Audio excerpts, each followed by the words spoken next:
Hey guys, welcome to our lecture. Today we're going to start by talking about collision theory and then move on to different ways to affect reaction rates by changing different conditions. So let's start talking about collision theory. If you look at this picture, we start with the same thing. Both befores are the same. We have a chlorine and another compound. When they effectively collide, we end up with a reaction. Our beginning is different than our end. But if our collision is ineffective, we end up with the same thing we started with, the chlorine and our compound. So all collision theory is the idea that we have to collide with things in the right way in order for reactions to happen. So what the rest of our unit is going to be about is we're going to be talking about the way we can change different conditions to either increase the way things collide correctly or decrease the way things collide correctly.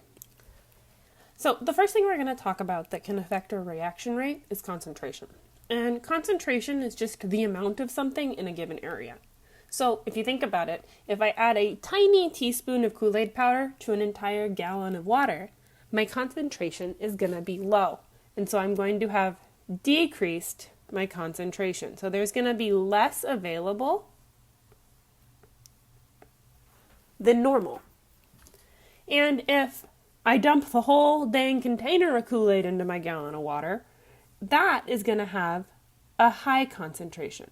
And so I'm going to have a more than normal amount of Kool-Aid molecules.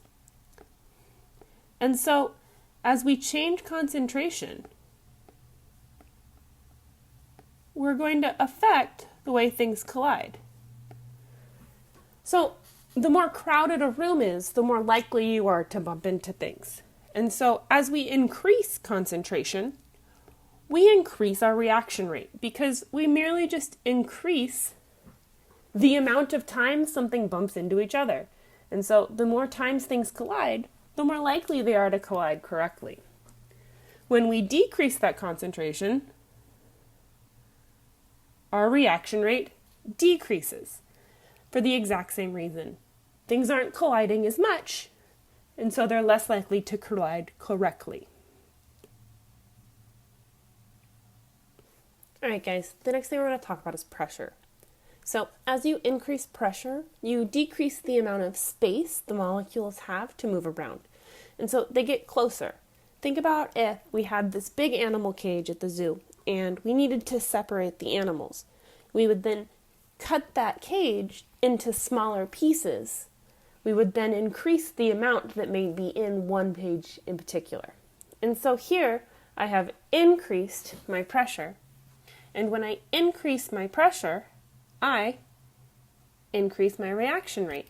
Because of a smaller space, if you notice I have the same amount of molecules, they're more likely to collide and therefore more likely to collide correctly.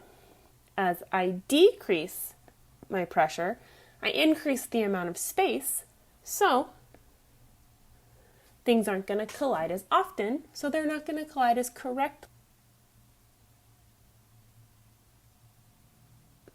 Alright guys, the next thing we're going to talk about is temperature. And when you look at things, temperature doesn't look much different between my increased and my decreased and my normal. The thing to remember about temperature is that when you increase temp, you increase speed. And so as things are moving faster, they're more likely to collide. And because they're more likely to collide, my reaction rate also increases. When I move over here and I decrease temp, I am decreasing my speed. So things aren't going to react or run into each other as quickly. Therefore, lowering my reaction rate. Alright guys, so that's the end of our first video. There is a second video available on Le Chatelier principle, so please make sure you watch both so you get credit for this lecture for the week.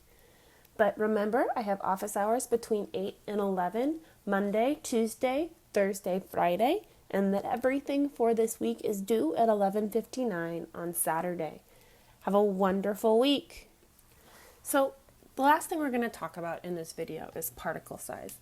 And this is something that most students kind of struggle with because as particle size decreases, my reaction rate is actually going to increase. And the reason for that is because there's more area on the sides of these squares. There's more surface area. So things can run in here, here, here, here. It can run in to this particle in many different places. There's more availability for things to react. So if you look at the red dots there, there's more places things can bump into each other.